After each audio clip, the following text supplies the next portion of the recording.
welcome to Basic Folk, where we have honest conversations with folk musicians on the bluegrass situation.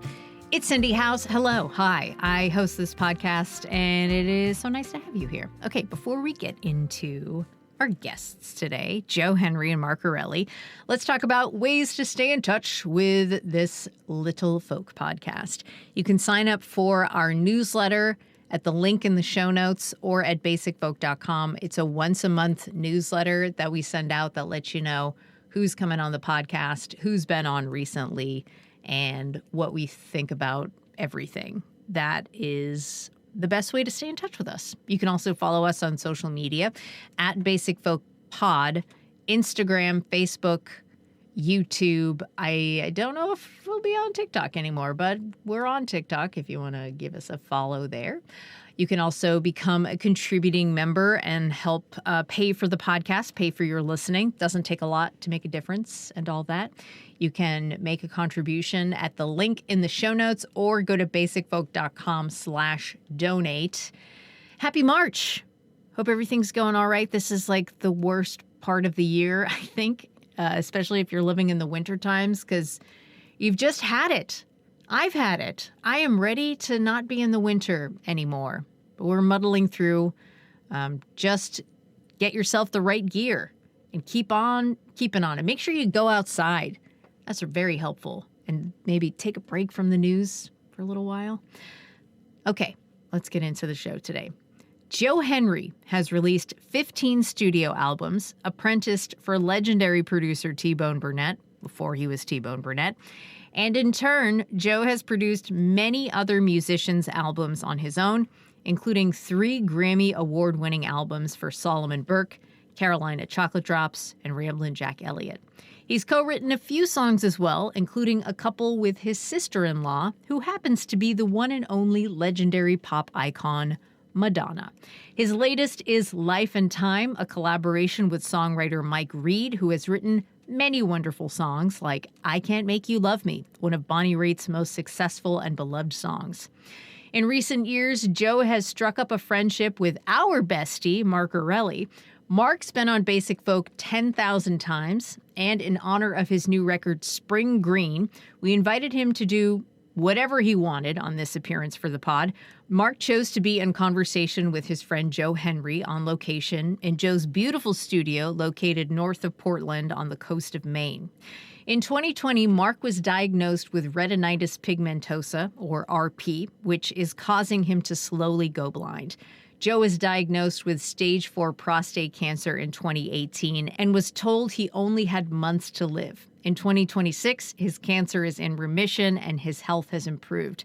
In our conversation, we tackled topics such as asking for help and finding hope while living with chronic illnesses. We also get into other parallels the two musicians have experienced, including how music has shaped their male friendships and being free of vanity. Mark and Joe have never worked together, but their respect and admiration for the other is clear in our time together. Here's hoping a collaboration is in the works for the near future. We'll take a listen to a song from Mark's new album, Spring Green, and then in the middle of the conversation, we'll play a couple of Joe Henry clips. But let's start listening to this song from Mark Erelli. This is Weary Traveler, and then we'll get to our conversation with Joe Henry and Mark Erelli on Basic Folk.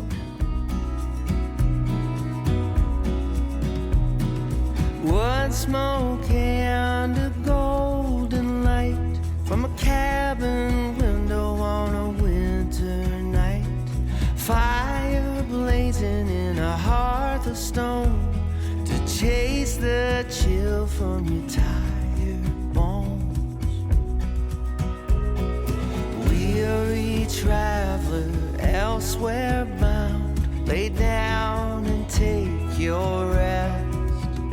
When the morning comes, you'll be on the run, off to someplace else.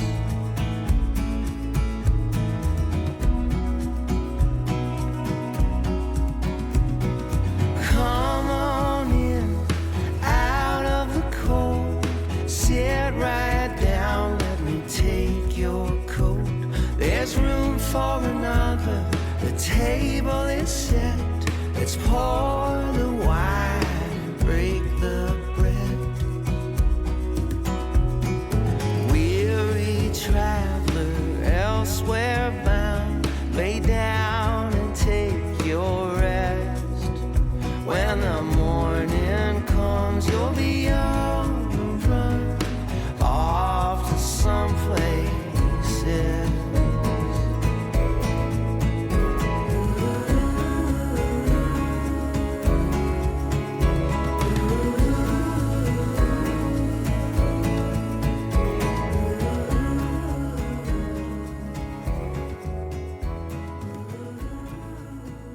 Joe Henry and Mark Erelli, welcome to Basic Folk with our special great guest, Francie, is in the background. Francie's going to babble during this interview, but we're just all going to deal with it. Takes the pressure off It's all going to be of awesome. us. Yeah, it takes the pressure off. Okay, so thank you guys for doing this. This is so exciting. So first of all, we're in Maine. Can you each talk about your connection to Maine and how it's impacted your life and creativity? Shall I go first? You should. Okay. You've got a longer history. Yeah, well, I went to college here. And basically, when I was trying to figure out where to go after growing up in suburban Boston, I felt like all the real songwriters were out in the real world, which, as far as I could tell, started in Texas and went west. But I was too scared to go from Reading, Massachusetts, right to Texas. So I came to Maine instead, which felt like the Texas of New England. And it, actually, the analogy holds in many ways. But I went to Bates College here, and then we actually came back a little bit when my wife was in graduate school and lived in Portland. So yeah, it kind of I started writing songs basically here in Maine. So it kind of started here. Awesome. I've only been here for a few years, well, actually 5 as of December. I didn't have any connection to Maine other than I was intrigued by New England and was desirous of the weather. You know, we were 31 years in Los Angeles, and the thing that brings the most people to LA is the thing that made it ultimately untenable for a Celt like myself, who just, hides from the sun. But I mean, we had a really rich life. Our deep community is still in Los Angeles. Both of my children are natives of Los Angeles. But probably 25 years ago, my wife Melanie first started saying, who had never been to Maine, I don't know why, I just want to go to Maine. I just feel like I'm supposed to go to Maine. Did she ever figure out why? No, other than that she's kind of witchy that way, and here we are. So, we knew we wanted to leave Los Angeles. It just was getting too hot and too crowded and too expensive for us to just hang on there. And there was a long period of time where most of my work happened in LA, most of my production work for sure. And then that was no longer the case. I was working in Nashville, I was working in New York, I was working in London, as much as I was working in LA. And I just said to Mel at some point, we don't just have to be here. I'm perfectly happy to come back here for work when it invites me to. I'm a person who doesn't mind being on a plane. I like to write in motion. But it was during COVID when we finally got it together to move. So we couldn't really explore a whole lot of options like we might have. It just felt dicey to do it. But our son Levon had a housemate in Brooklyn at one point that grew up on a farm in Topsom. And he and his partner at the time started coming to Topsom on holidays when they didn't have the time or resources to come back to California. And so when we started thinking about coming back east, looking in Connecticut and upstate New York, it was Levon who said, don't sleep on Maine. Yeah. You guys, go to Maine. We'll go with you. We'll check it out. And we came here with Levon and his partner at that time, at the perfect October weekend, and I live for that. That's how Yeah. they get you. That's what got me. I said, I don't need to see anything else. I can do this. And I imagined myself in a Civil War era townhouse in the old West End, but that's not where we are. We're coming to you from the wilds of Harpswell, which is what the universe had in mind for us. And we built a house, which we never Yeah, we planned have to on get the doing. name of your home builder because this house. No, you don't. No, you don't. All right. How about your connection to each other? Like, what does that look like? Wow. Well, it started as a fan. I was just a fan. I was just going to say it's spiritual. Yeah.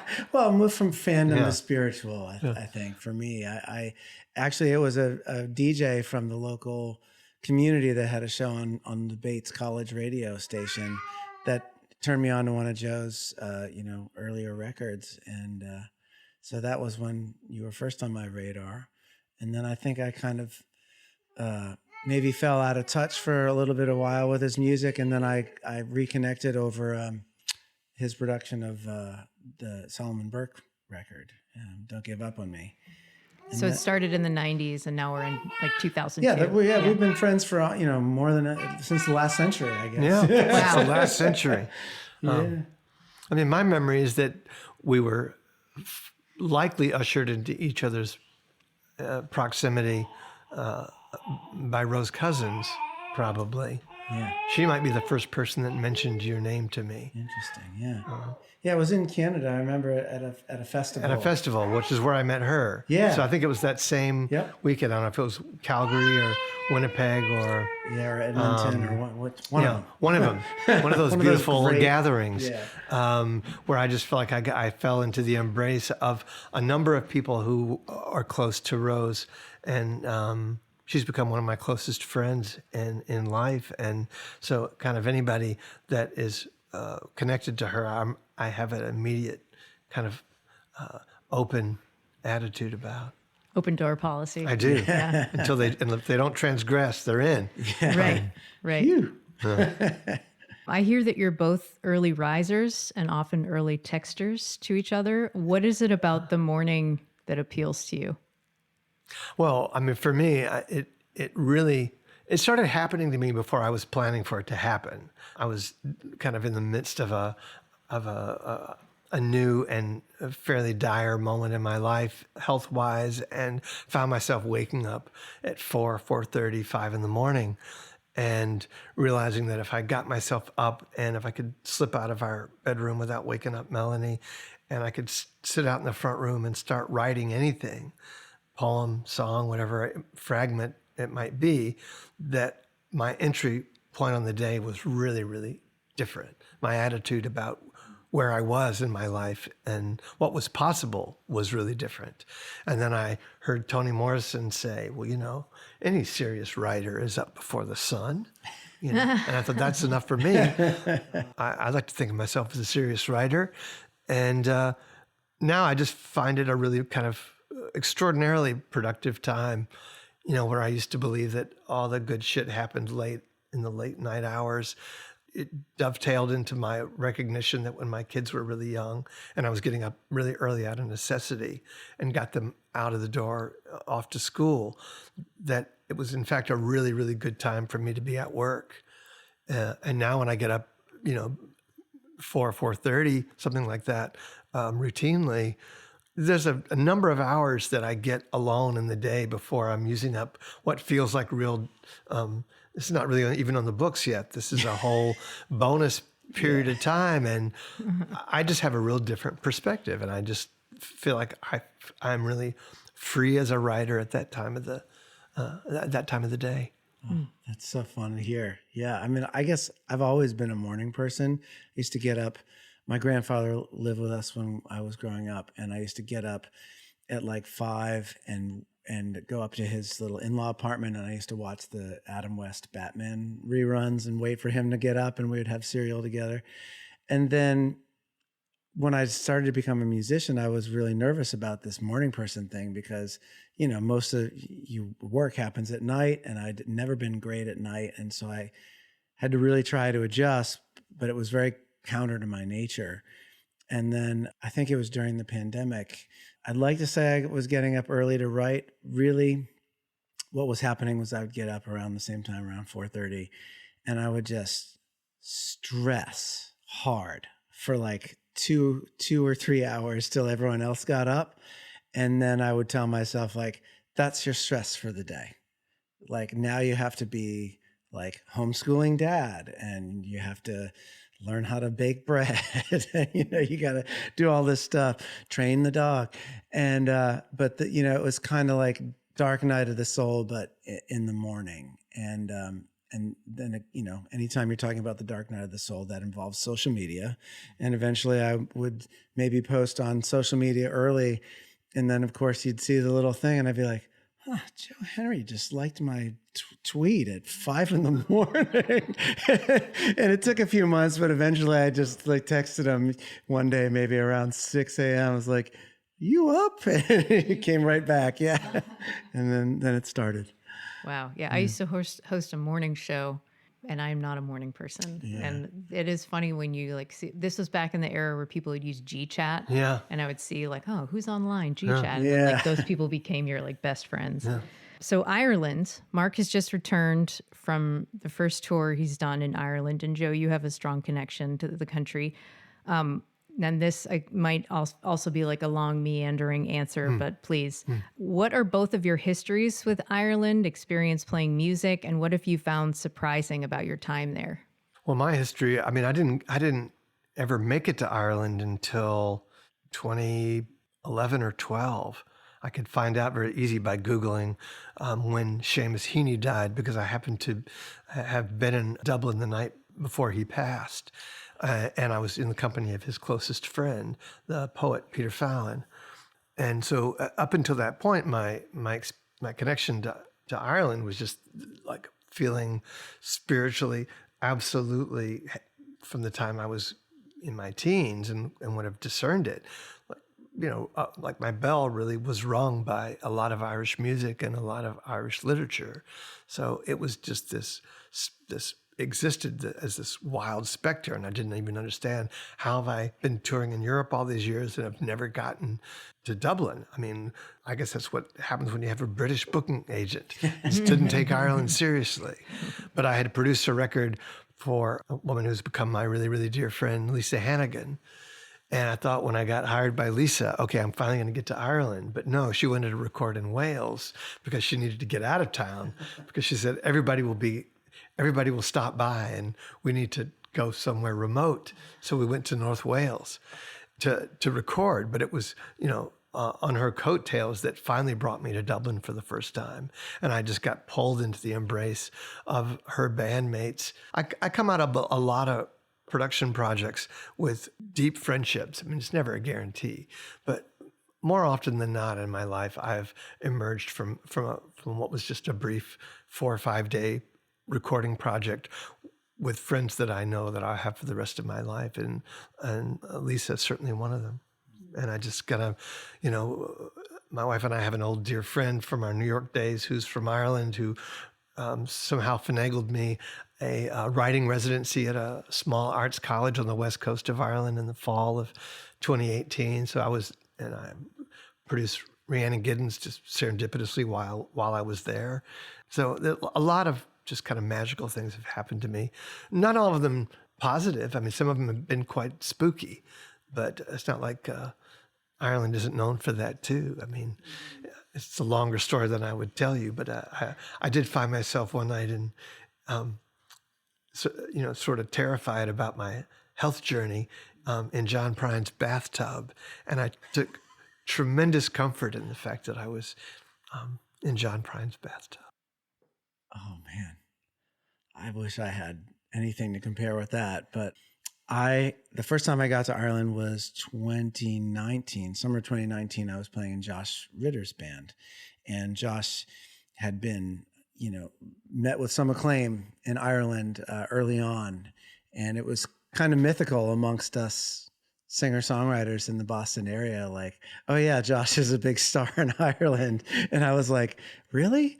But then we went over there and we did 2 shows at the end of this English run at the National Concert Hall in Dublin. And the response after the first song, both nights, was just overwhelming. And I had 2 thoughts. I said, okay, 1, yes, Josh is very well loved here in Ireland. And 2, how do I get a little bit of this, And it took me another, another 8 years. And I went over there with my buddy and friend of the podcast, Dinty Child, as a duo. And we had 10 shows over there and just had a lovely, lovely time.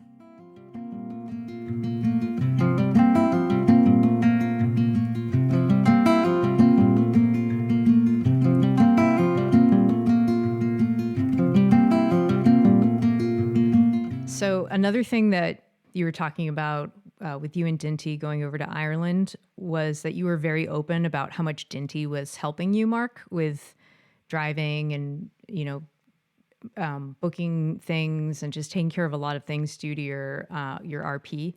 Is it okay to say RP? Sure, yeah. Retinitis pigmentosa, RP for short. Yeah. That's what RP means. So what has been both of your relationships with asking for help, and how has that changed or evolved? What a question. Right? I could probably speak to this for Please. give you some time. Yeah. My disability is an invisible disability. You wouldn't know it if I don't have my cane out or something like that. You can't tell that I can't really see in certain conditions.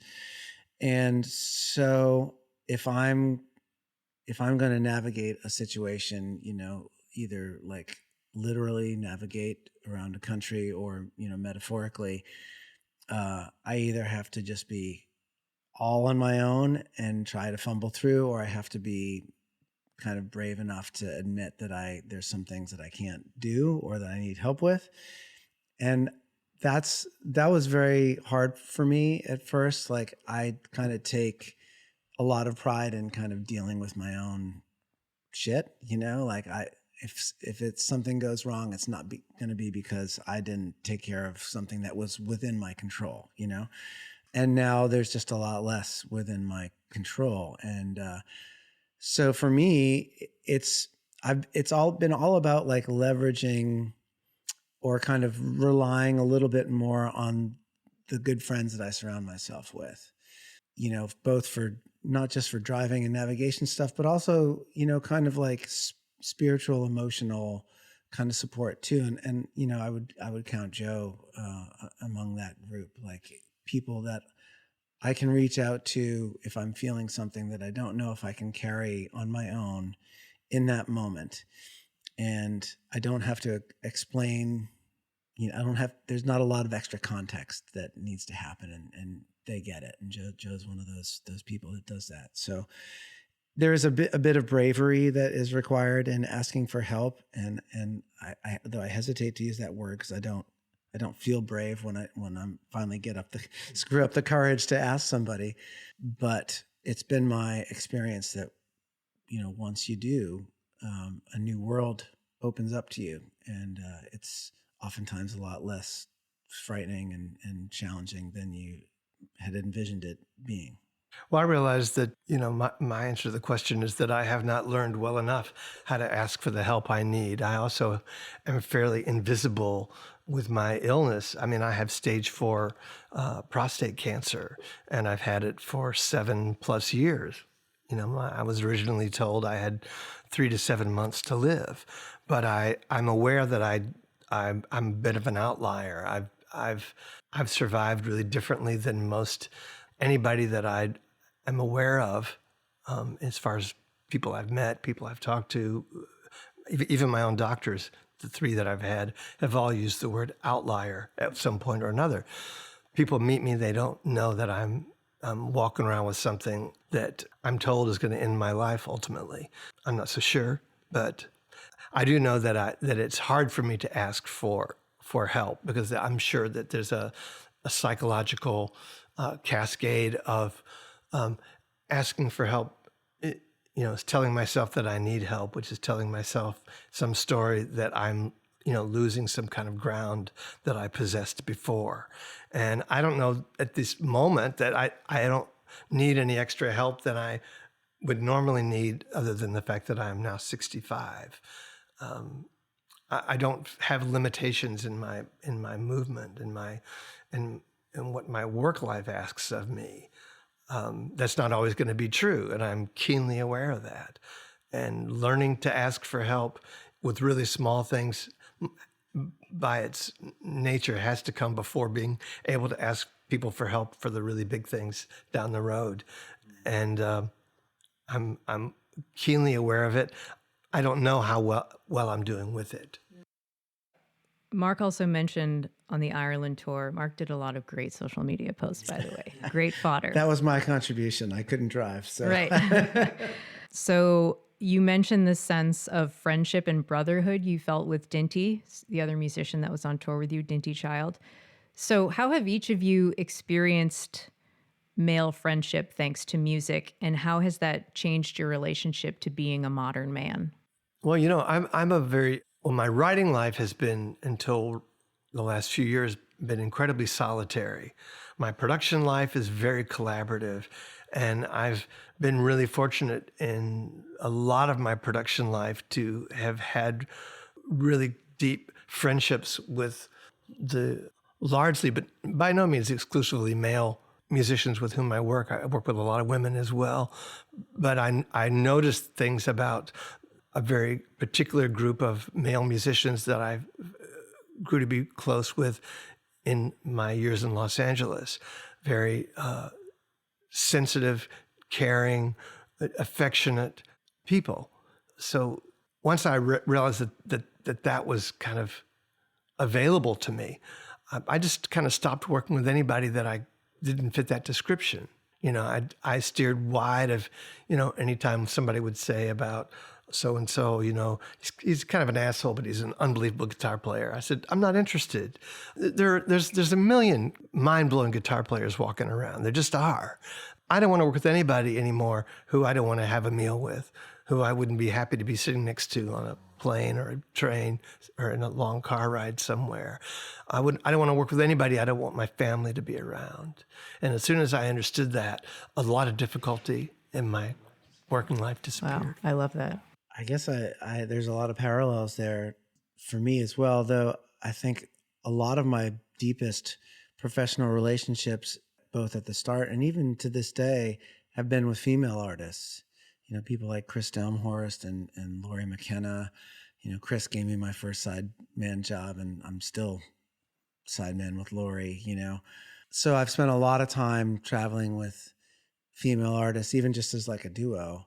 And that felt very comfortable, I think, because of that sensitivity, that dimension of sensitivity that Joe was talking about. And then just over time, I don't know if you attract it to yourself or you're better able to just recognize it in others, but you start to see the sensitive guys and you start collecting those relationships. Like, okay, that guy I can handle, and he can handle me. And I dare say, I won't name names, but I think there's some guys in my life now that are very, very deep friends, among my closest friends, that maybe weren't so sensitive as they seem to me now. And I don't know if it's just a fact of them getting a little bit older and a little further down their own path, or whether it's interacting with me. I don't know.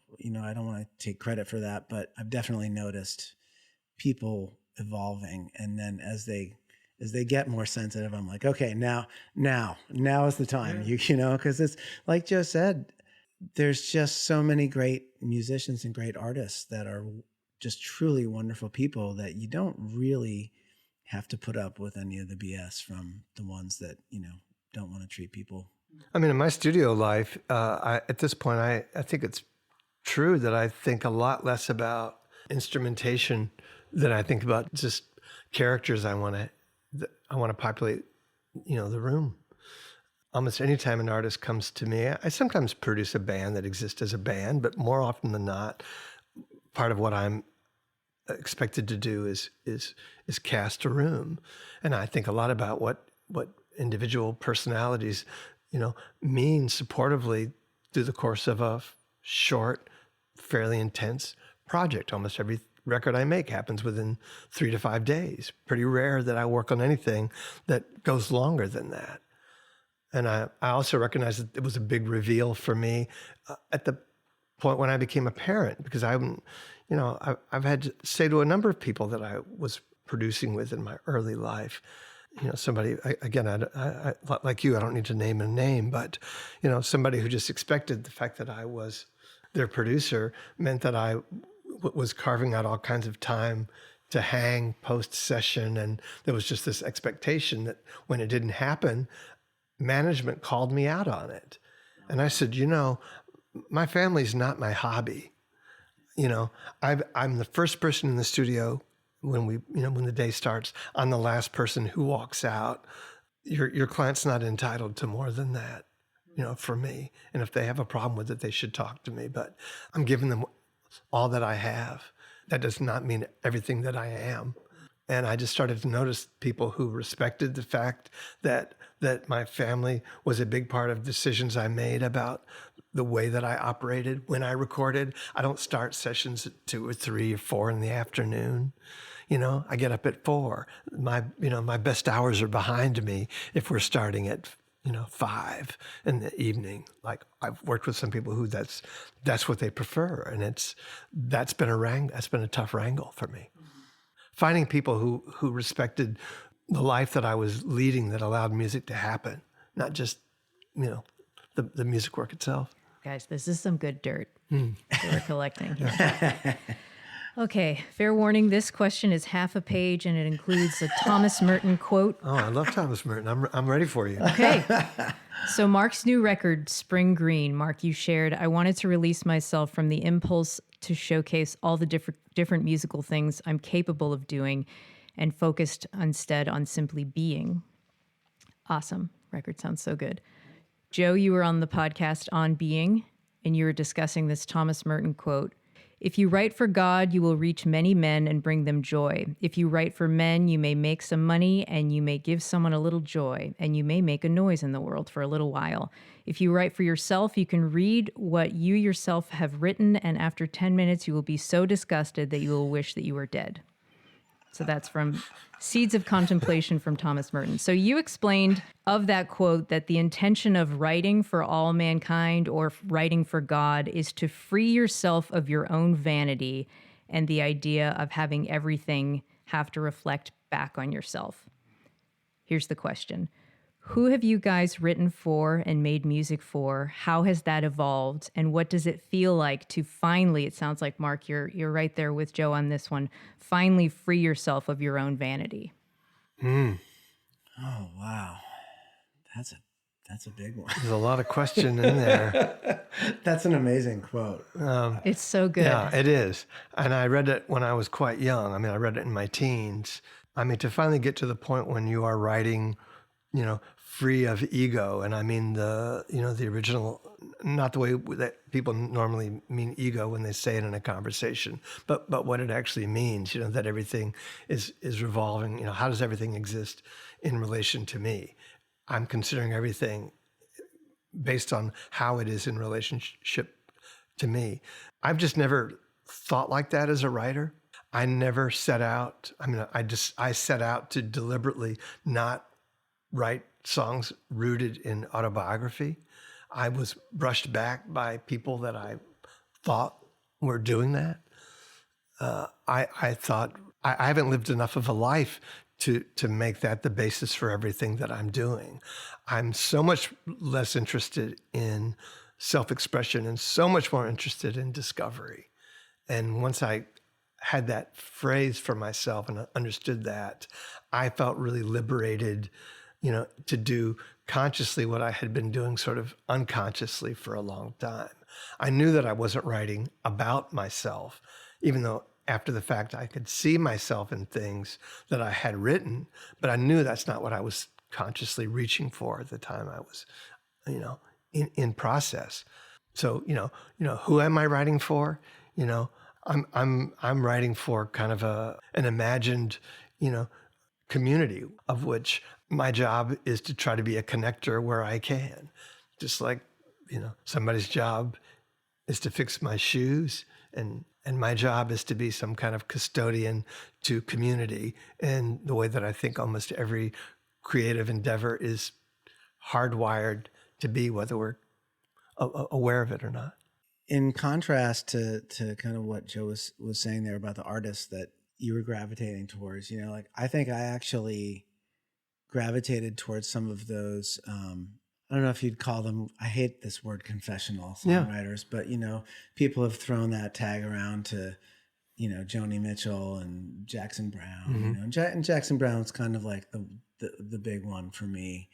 And I definitely felt deeply emotionally connected to some of what I a lot of what I heard in his songs. And of course I didn't know him. I still don't. Mhm. And I was like, how do you do that? How do you write about yourself and then have other people understand and connect with it? And I think for me, it's been a process of trying to write for the man that I want to be and in the voice of the man that I want to be. So I would hazard a guess that maybe those familiar with my work might think, oh, he's an optimistic, hopeful guy. And I am in my strongest moments, but I'm also not, because I'm human and I have a range of emotions. But I tend not to write from anger or sarcasm or bitterness, just because they don't feel like sustainable emotions. They feel like they burn out pretty quickly. And it also feels pretty easy to hit those targets. Like I know when I've nailed bitterness or sarcasm, right in the bullseye. But hopefulness or out of like a deep sense of love and compassion and empathy, like those just feel infinite. And so it's been my goal to try and get closer to what it feels like to embody those, even though I know that I'll never get there. And so I guess if I'm writing for anyone, which I don't often have the sense that I'm writing specifically for someone, but stepping back a bit, it feels like, I guess, like I'm writing for something for that guy that I want to be to sing. And then, of course, you have to go all over the world, to Ireland or wherever, and you got to sing that guy's words believably. And it's, you're not acting. I mean, there's a bit of theater in it, but you're also deeply invested in that guy's emotions and his words. And you start to be that person a little bit more every time. And so I don't know, I guess I feel like the process of songwriting in that way makes me slightly better over time. That's the hope. But really going back to that Merton quote, that writing for God, like that mystery for me at the core of everything, that's the thing that you have to find a way to kind of abide with and be able to kind of cozy up to and not be terrified of the void of not knowing what's in that mystery, because even if you chip away at the edges, you can't ever get to the center of it. That to me is what God is. So, also my attempts to investigate that have really kind of brought me closer to that guy that I want to be, as opposed to like the Catholic full of shame that I was, raised up in. Well, I always write in first person, or almost always. I just think that's the most intimate place from which to speak. It's the most seductive place from which to speak. But it's confusing to people because, the singer-songwriter, so-called confessional era that you're referencing, I was coming of age during that period of time. And Jackson Browne, who has been a friend for, 30 some years now, I didn't gravitate toward him when I was, a teenager, when a lot of my friends, especially my close friends who were women in high school, heard a lot in his story and the way that he spoke in song that connected deeply with him, that did not for me.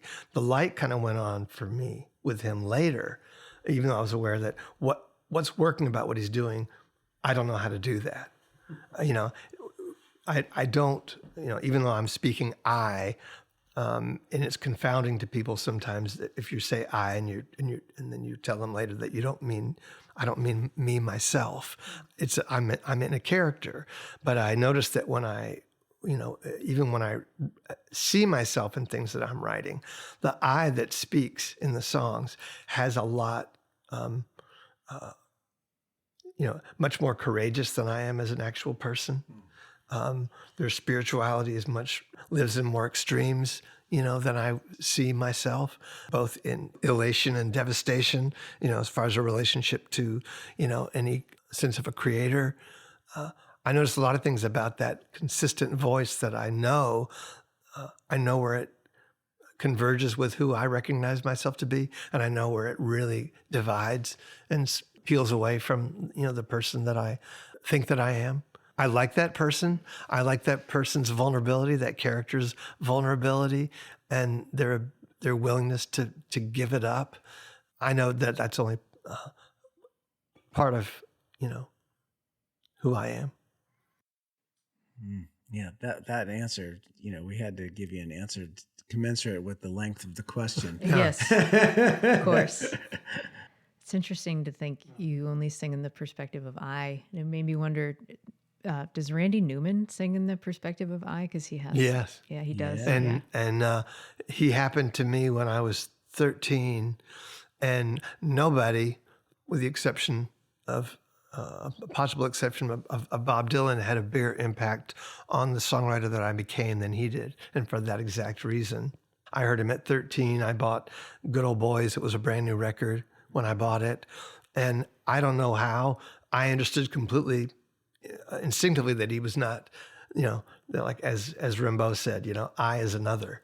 I knew that the I that he was representing was not Randy Newman, the songwriter. I knew that he wasn't from Alabama. I knew that he wasn't married to a woman named Marie. I just assumed that he was a storyteller, like a lot of the, songs, kind of narrative country songs I heard as a boy in the South.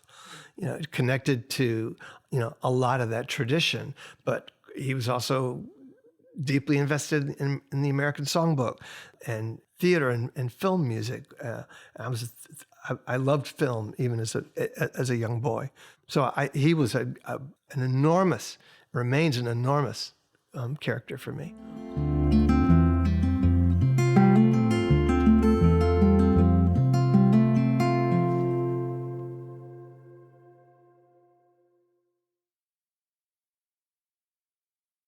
I wanted to ask you a question about grief and acceptance.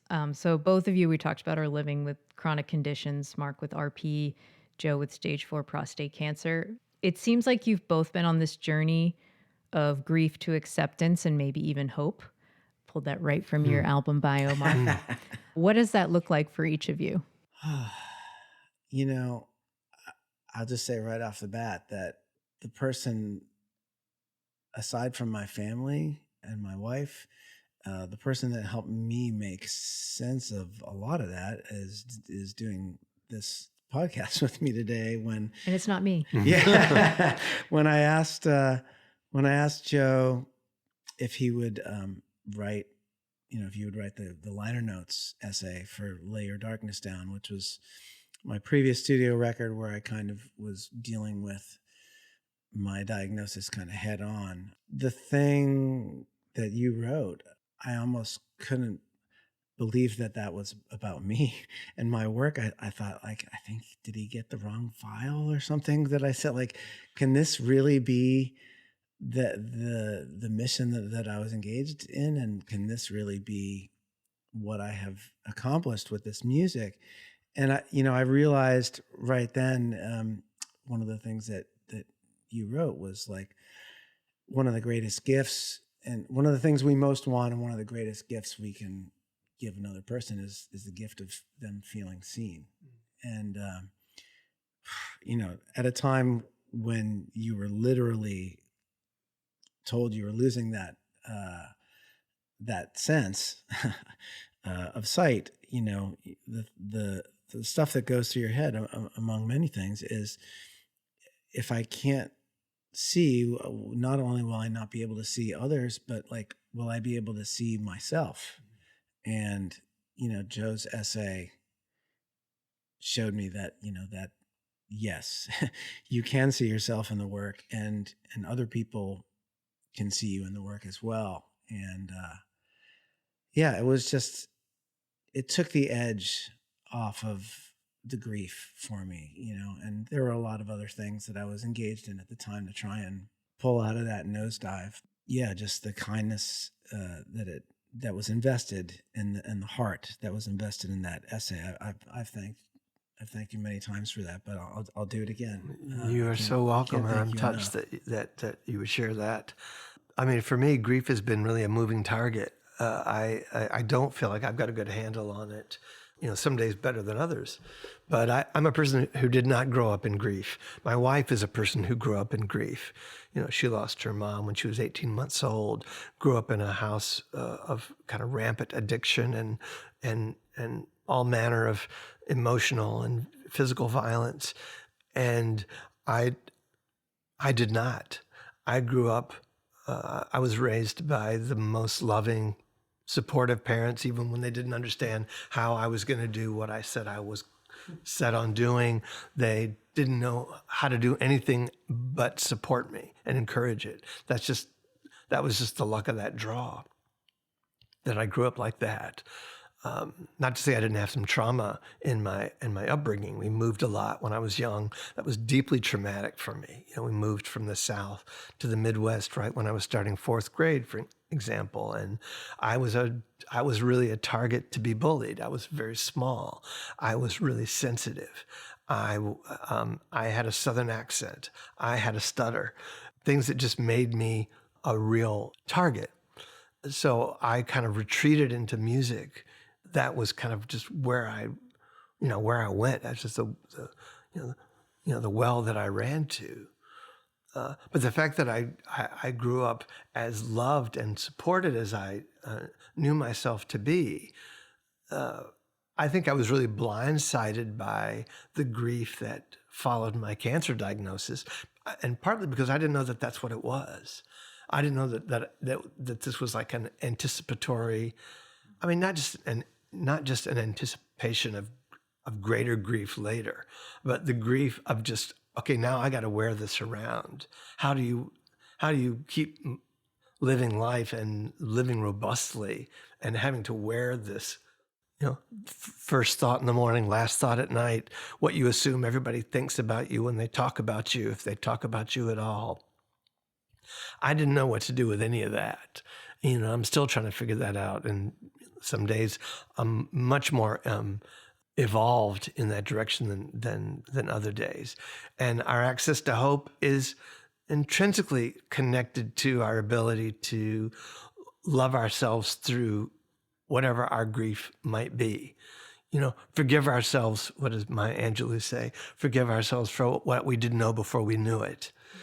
That I find that the more I'm able to sort of make real deliberate peace with my grief, not as a way to try to usher it out of the room.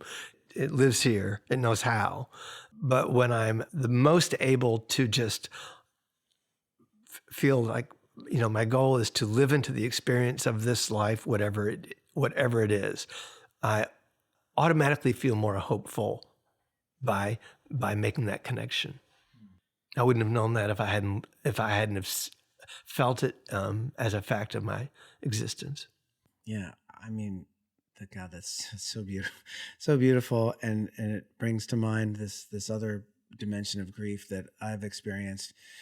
That I think some of what you were saying there is like grief is a teacher in a way, and when I got my diagnosis, I both myself and my wife started grieving intensely for all the things that we thought were going to happen and that may not be able to happen anymore. And like we were grieving the way that our lives were supposed to work out. And then, the grief teaches you that like, actually, none of that was ever a given anyway. Yeah. And nobody knows how their life is going to work out, especially if you're making, stringent plans. The universe kind of laughs at that. And so the grief, in addition to kind of being this like overwhelming sadness, was also on the flip side of that was also like, oh, it's kind of showing you the way life as it actually is, which is like, there's that mystery again. Like you don't know how it's going to turn out. And your task is, how do you live with that? How do you abide that mystery? And how do you, in the long term and in the day to day. How do you get out of bed at 4 a.m? Absolutely. I mean, I like you say, our lives have always been unwritten. I just feel like mine is sort of newly unwritten. I'm confronted daily with the fact that I don't know, and I really don't know. And I have to remind myself that, who else doesn't know? My doctor doesn't know. And sometimes my doctor is tempted to point to a fixed place on the horizon that he predicts, this is the point where you're going to sail off this flat earth. And I had to tell him, if you're going to remain my doctor, you can't do that anymore. My spirit matters to my healing, and you deciding, talking to me as if you know how my story ends. I remember when he said that to me last time he tried to have that conversation with me. I said, look, I'm getting on an airplane tomorrow. I've seen the Buddy Holly story. There's all kind of ways this can go. You're not telling me not to buckle up on my drive home because you know how my story goes. You don't know. And he said, you're absolutely right. We don't know. There's we think we know a lot, and we do, but there's so much more that we just absolutely do not know. So it's a constant effort for me to remind myself that I'm not living into anybody else's idea about how my life plays out. And thus far, there's not one advantage to me adopting anybody else's idea about how my life plays out. Wow. There's all kind of shit that happens. Yeah. I mean, I know people, I'm yeah. telling you that I can think of a few people off the top of my head who attended me when I first got diagnosed and felt bad for me, and I knew what were talking about me quietly in the next room, who are no longer here. Oh, they did not imagine that I, in any way, shape, or form, was going to outlive them. Wow. That's amazing.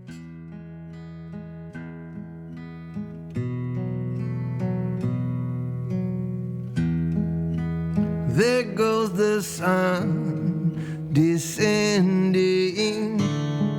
It's light in the street, defending what all of our day is upending. Of all the eye can see, trouble begins at waking. The weight of the world near breaking. Its wave on the heart's undertaking. Of all the eye can see. What's between us has barely seen us. With just the river to its sea. Falling mountains all around us.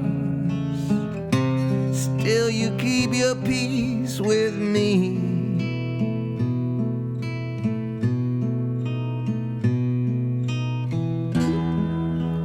Here comes the night unfurling.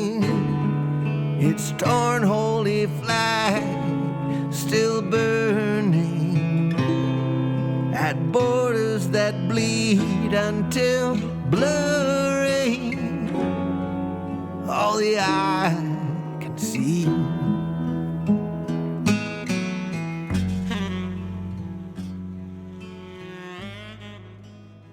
Mark and I talked on the phone yesterday.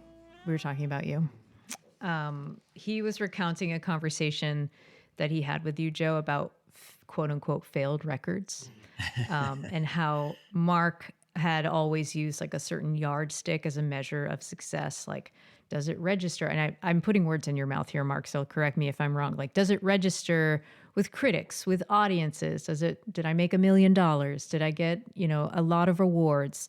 But Joe, your version of a quote unquote failed record was when you couldn't quite capture the sound on tape that was actually in your mind. So in thinking about that, what was the process of forming your artistry? Like, was it a gradual evolution? Were there any aha moments that sparked this large leap ahead of how you were able to define your sound? Interesting question. I mean, a lot of it was just sort of kind of retroactive affirmation when I found out that a lot of the records that I most responded to and continued to respond to, there are mistakes, so-called mistakes everywhere, bleed in all the mics. It's a balance of a smear of sound. It's not about everything being isolated and then an engineer at a control board using, delays and reverbs to recreate this sense of atmospheric crosstalk that's perfectly available to anybody who's standing in the middle of the room when it's happening, when music's being played in real time by people together. And I just started understanding that those records that I kept going back to that had so much blood in their veins, they were almost all made with people live in a room, kind of hanging on in moments of discovery together. And that the records that were built piece by piece and everything is controlled and separate and reassembled later felt lifeless to me. I wasn't excited, as a teenager in real time. I had friends who listened to, Fleetwood Mac and Steely Dan and things like that. Didn't interest me. It did not do anything for me at all, and I would go home and put on a Leadbelly record and I'd say, they're not even close. They're not even close to what this is doing to me. Edith Piaf, Frank Sinatra, Robert Johnson, Django Reinhardt. I go on forever. These records where you just can't miss that there is a moment when the song stands up and identifies itself, and that there's not a single person in the room that's uniquely and totally responsible for it. It's like a seance. If everybody's weren't around a table, joined in hand with a shared intention, this could not happen. And so once I understood that those records were made the way I imagined they could only be made, which is, if you want to sound like people are having a moment together, you better get them together. It's funny, like failure is such a strong word. I mean, so judgmental. Yeah. Must be German. Yeah, right. I mean, I always loved the records that I was making, and yet I knew what they were bringing in. I knew that like I'd make a record and then I would not have enough money from the sales of that record to make another record, let alone, just life stuff. And to me, that, along with all the other, kind of successful, like I had friends that had real success that I was very close to and still am, and I'm very happy for it. But I was like, okay, so it's possible. Like it happens to people. It happened to them. They were standing right here, like, why isn't it happening to me? And that became a question that lived alongside the art for a long time. It wasn't that I ever altered the art to try and attract that lightning bolt, like to strike a few inches to the left. In fact, I have said stubbornly for years, like, I don't want to change what I do in order to be successful. I just want people to recognize what I do and enjoy some degree of success that allows me to keep doing it, But you do this long enough and you start to realize how unhelpful outside barometers and yardsticks are, and how little control you have over so much, and why cede that last bit of agency over what feels like a win. And so, over time, I've gotten a little bit better at kind of putting all that stuff in perspective. I think it was Chuck Prophet, who I interviewed for this very podcast. Actually, I read a biography of his, and there was a quote in there that I'm loosely paraphrasing that he said, as far as the lies we tell ourselves, quote, this next record is going to change my life, is not that, it's not that bad a lie to tell yourself. And I still kind of tell myself that every time I make a record. But now I'm old enough and experienced enough to kind of realize that it is true. Every record does change you. It doesn't necessarily pay for the next one, but you are a different person. And I do feel like a different person when every record, I get under my belt, and whatever comes from that is what's supposed to come from it. It's really interesting that you framed it that way, because I felt like there was a real moment of liberation for me when I kind of made a decision to stop thinking about every record I made as if it was a lottery ticket. Like, maybe this is the one. This is the one who's finally going to, vindicate me. And at a certain point, I just decided, I want my records to do well. I want to be heard. I want to play nice theaters, or people arrive with a certain kind of expectation because they've brought themselves to this kind of a place, and it's framed in a certain way, it's presented in a certain way. I can afford to have the musicians play with me that I think are essential for me to do what I mean to do. But once I kind of liberated myself from this idea that this next record, that what it meant out in the world to anybody else would leak into the actual making of the record, I realized that was a disastrous border not to be defending. That I make records because I'm hot-wired to do it. I produce records, to make a living, and because I love making records. I like the art form of making a record, whether it's my voice in my song or somebody else's. But I make my own records because I want to, and I need to. And it sort of advertises my persona somehow as a producer, though I don't know how. I don't sell enough of them to justify the fact that I've continued to work as a producer. I've had to say to most people I'm going to work with, before we go into this, that I don't sell any records, right? I mean, that's just not how it works for me. And you need to understand that doesn't drive me. Once the record is done, I have a lot of hope for it, and I want it to do well as it can do. But can't remember ever once making a decision in the studio for myself or anybody else based on whether I thought it would make people like me better. Something that T Bone Burnett said about you is that he learned to look for the most powerful takes, not the most pristine. So what would make a take powerful to you?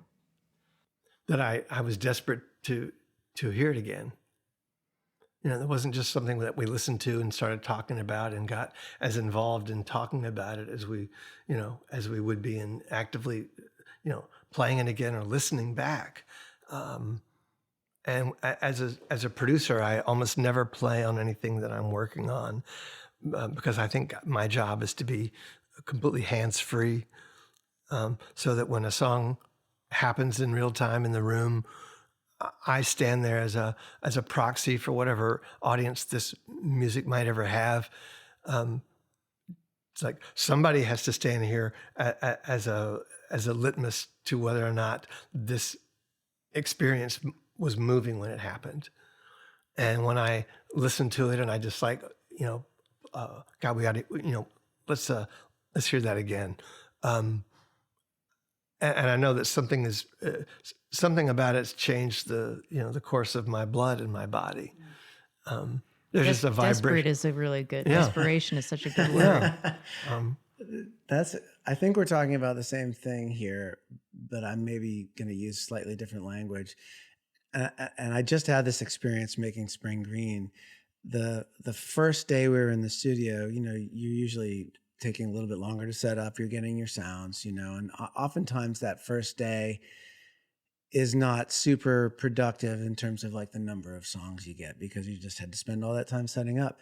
The first day of the 3 days that we did making Spring Green, we got 5 songs that first day. And the way that happened was I knew that we had it when I didn't want to hear it again. If we're talking about the same thing, but using, I think, just the inverse language, I just knew. I was like, well, that was it. I know that was it for me. And if anyone else screwed up, well, we'll deal with them later. But I know that was the one, and I don't need to hear it again.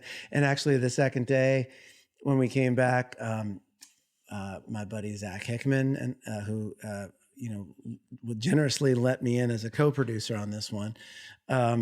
We kind of had a sidebar when we got to his house. He said, let's just listen to a few of these things just once, just to make sure that we got it. And we did, go back and listen before the band came in. And I was like, I told you, it's there. This is it. We got it. We don't have to. It's not that we never listen to anything, but it's just like, I know that that's the take when I don't feel compelled to hear it again. When I do wonder if we got it, then I think like, well, let's just do another one. If I have to wonder. Then. I think it's easier to feel certain. Easier for me when it's not my record and not my voice. I can need to be reassured that what I felt happened actually happened, and that everybody else was at least in proximity to what they meant to say. Because I have so much respect for the people that I most typically play with, or anybody who I would be recording with. But when I'm producing somebody else, and I'm just totally standing there as a listener, there's always a moment when I just like, that just sounded like a record, and it might be a mess in some ways. It might need to be repaired in a number of ways, but that doesn't. I can hear right through that. It's not a distraction to me. If emotionally, what happened, what needed to happen happened. I've spent a lot of my production life trying to convince artists not to fix shit just because it wasn't. Just because that's not what you meant to do doesn't mean that it wasn't effective and powerful. And before we if we listen to it and it's a distraction, of course we'll address it. We can address anything. I'm not opposed. I'm not a purist by any stretch. I will, chop, channel, edit, fly shit around. That's anything that's, it's all theater, this idea that anybody's doing it for purity. I think it's bullshit. As soon as it's coming out of a pair of speakers, it's already something that's been sampled.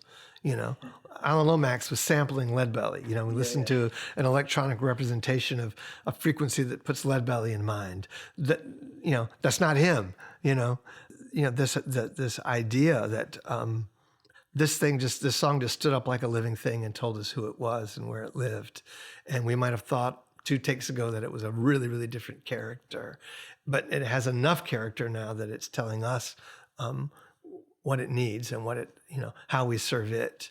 And when people, artists do something they didn't intend to do, like I remember having a really hard moment. I was Ani DeFranco's first producer that she had, that wasn't herself. And there was a moment when we kind of got into it about her picking what I thought was a significantly inferior take to the one that had come before it, that I thought I knew was just, that was the take. But her voice had broken in a very particular moment, and she was determined that it was a live record on the floor, and that it was either a take or it wasn't a take. And I said, look, before you throw that out, listen to what's happening. This is my memory of the event. She may remember this really differently. She's a deep artist and a deep thinker. But I can remember this conversation of saying, that break in your voice there that felt like a mistake to you just jarred me out of complacency as a listener. And a lot of things that happened that the musician who executed the moment thinks of as a mistake, just reminds people, like, my analogy of, you go to the circus and you see somebody on a high wire. If they just walk straight across, you go, what's that? No big deal. Yeah. But as soon as they wobble, you're reminded that there's a human being up there with their ass hanging out, risking something. And I think those moments on any recording where we're reminded that real people are risking something, that's always so incredibly seductive to me.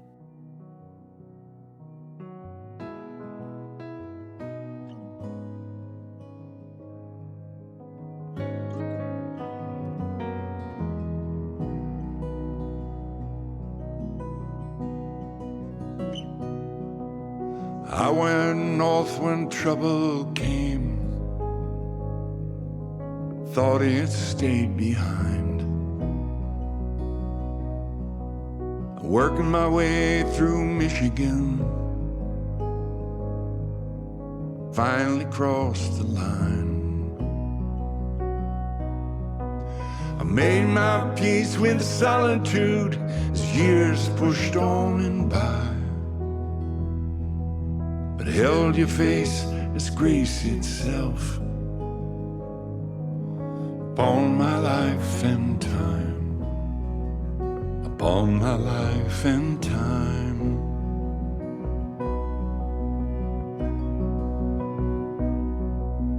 I know well what people say when I go to town. Though I keep my business straight, hold my tongue and my head down.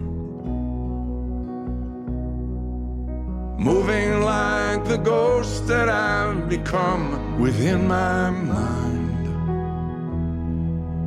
where I've spent my days with you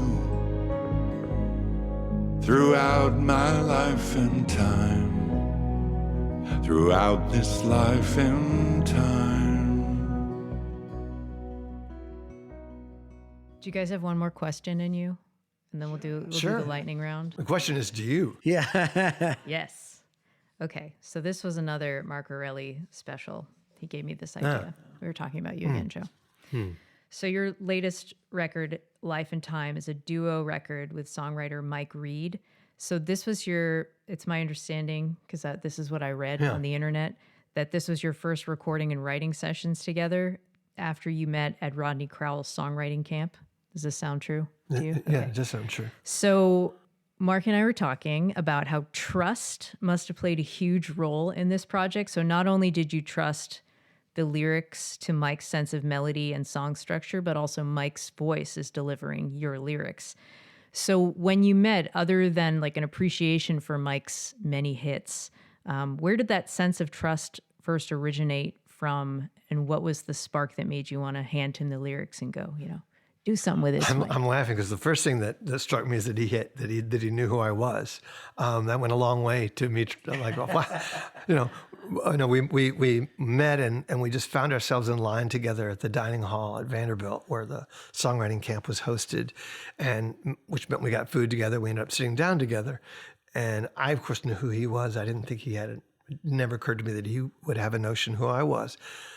But it started by him asking me about the poets that mattered to me. And within a few minutes, we were quoting a stanza across the table to each other from a poet that we realized we both love in common, who is a poet from Ohio named James Wright. And all the noise in this loud dining hall of all these arriving so-called campers, it just disappeared, and we were in this deep conversation within moments. And then the subsequent days, anytime there was a coffee break, I was looking for Mike. I was like, I'm gonna see if Mike wants to get a coffee. I need to keep talking to this person. There was just something completely. It was just a brotherhood that was completely. There's that cliche. I met somebody and I feel like I've known them for decades. I felt that way about Mike. And Melanie will say, I remember that night you called me from the hotel in Nashville and telling me that you met this guy. It was a big enough deal to you in that moment that I could remember the telling of it. She said, I envisioned in that moment that you guys were going to work together in some way. I didn't imagine how deep it would go. I mean, I've written with a lot of people over years, but always really random, circumstantial, one-off kind of things. And my sister-in-law, I've probably written 4 songs with her. Otherwise, it was just like a one-off here and there. Michelle Ndegeocello, Ornette Coleman, Roseanne Cash, a lot of people, but having being in a relationship in a sustained, continuing way over what's now been, 3.5 years, something like that. I never had anything remotely like that happen to me. Songwriting had always been so deeply solitary, and I just was used to thinking that what I did was be confounding to people. And the idea of writing with somebody, like I got to try to explain to somebody why that's where I would next go, with the next line or a next verse. I don't want to be thinking about it. I don't want to be explaining to anybody. As soon as I'm justifying why the next verse all of a sudden starts there, from where we just were, we're not in the song anymore. I'm not in the creative stream anymore. I'm in the analytical mind. John Cage made a big thing, made a big impression on me as a young person. There's a big distinction between the creative mind and the analytical mind. And they both have a function, but they're not the same thing at all.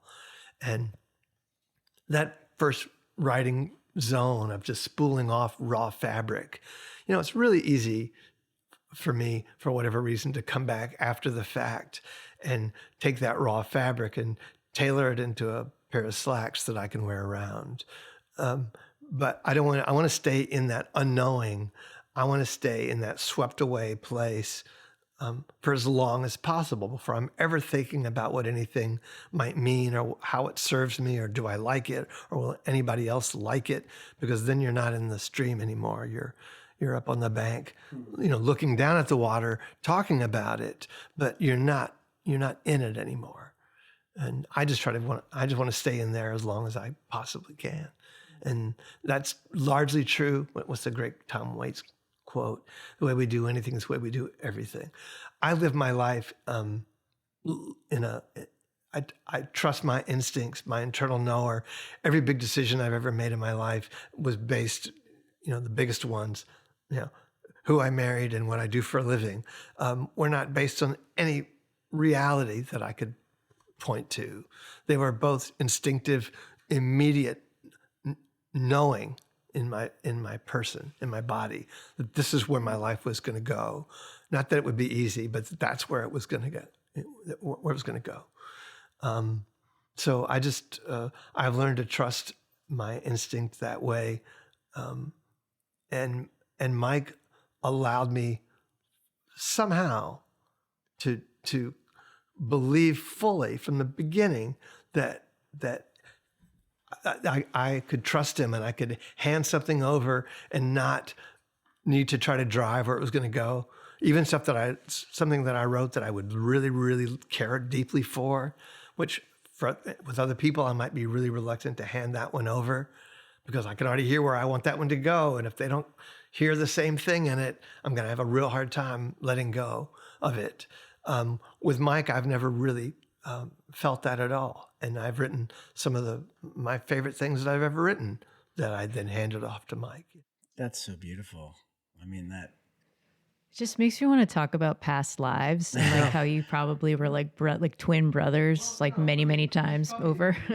He's more than a decade older than I am. He's 78. Even Melanie, she'll hear us, on the phone, and she said, and I have a lot of really close friends. I've been really blessed to have a lot of great friendships in my life. And Melanie would say, you've never in your life had another friendship like that one. It's amazing. It is. And, what was I, 63 or something like that when I met him? 62? You guys ready for the lightning round? Sure. hell yeah.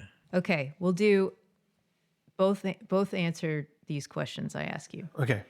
Mark's done the lightning round like thousands of times. Doesn't mean I'm any better. All right. Yeah. Here we go. What was the last movie you watched? The Oh, last That's a good movie I one. watched. it was called Lights Out. It was really bad. Yeah, It's a horror movie. Yeah, why would this be difficult? The last movie I watched was the new Frankenstein. What are you reading right now before you go to bed? Anne Patchett's collection of essays called "This is the Story of a Happy Marriage." I just finished a book by Richard Powers, who wrote, I think it's Richard Powers. Yeah. He wrote The Overstory, which is one of my favorite books. And I've been delving into his back catalog. So I think the most recent one I read was Bewilderment. It was just fantastic. This is a really important one. What pie are you ordering at the diner? Oh, blackberry cobbler. Oof, wow. Okay. Yeah, apple pie a la mode, I think. Classic. This is 2 questions in one. What is your coffee order at the coffee shop, and how do you take your coffee at home? You'd be right that those would be different things. I don't trust anybody else's espresso other than my own. So my order is an oat milk cortado. But when I'm at home, I usually, I'm pretty strictly a doppio kind of person. Mine is actually the same everywhere. It's just a cup of drip coffee. And it's definitely, if I'm out and about, it's definitely ordered in person and not over the app. I want to talk to the person, and I want them to hand me the thing. I don't want to wait 20 minutes while the people that ordered on the app get their coffee before me. I just want to talk to the barista and get a cup of coffee. Yeah. I'm glad this has come up, though, because I can make a drip coffee in the morning and will. I have many coffee systems in this house.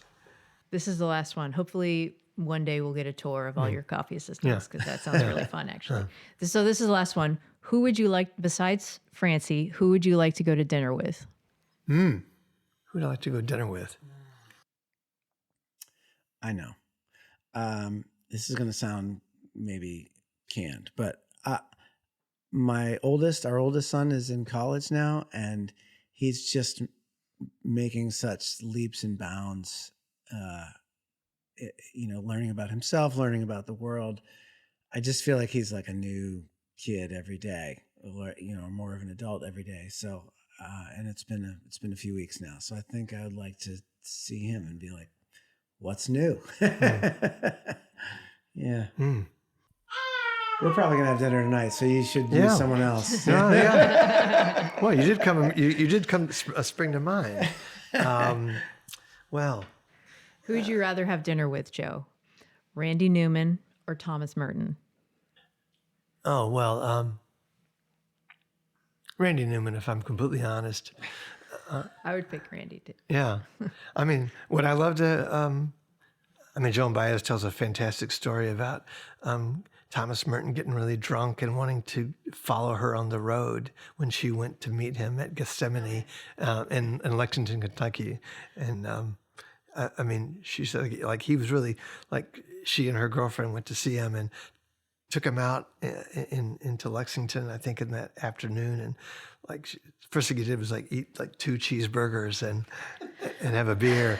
And he went to a quarry to swim, and they were drinking out of a flask. And he was like, just decided that he was going to wanted to leave the monastery the next day and travel with Joan and her friend. And she said, we just slipped out the next morning because we just couldn't. I couldn't handle the pressure of like I would have led Thomas Merton off his path.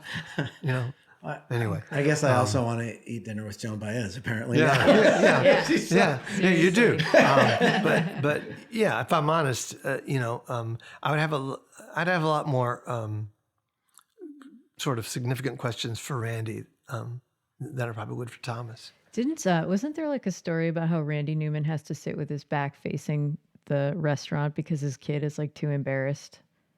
Did you tell me that story? No, okay. I'm pretty sure you did. You could take credit for it. His kid's embarrassed because people come up to him all the time. People come up to him all the time, and yeah. Well, I met him only on one occasion, and I'm glad I got away with being introduced to him without having to like walk up to him. Yeah. Joe Henry, Mark Erelli, this has been so fun, and I'm so grateful. Thank you so much. Oh, a pleasure. Thank you, Mark. Yeah, we've been talking about a visit for a long time, so this seemed like many birds, one stone kind of situation. So thanks for doing this. Yeah, thanks. If I go over there and Pro Tools is still running, it's going to be really... Yeah. Be happy. Yeah, right. Oh shit, we have to do it again.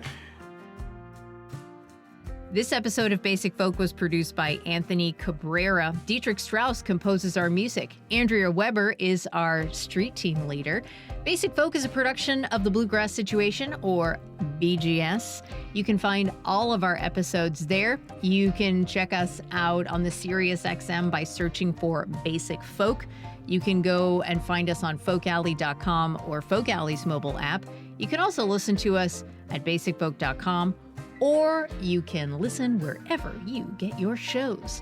If you enjoyed this podcast, we suggest sharing it with a friend. Like if you have a friend who moved around a lot and then lived in Los Angeles for a really long time and is considering leaving Los Angeles to come to the coast of Maine, send it to that friend because I feel like they would get a lot out of this. Okay, thanks for listening all the way to the end. Talk to you next time. Bye.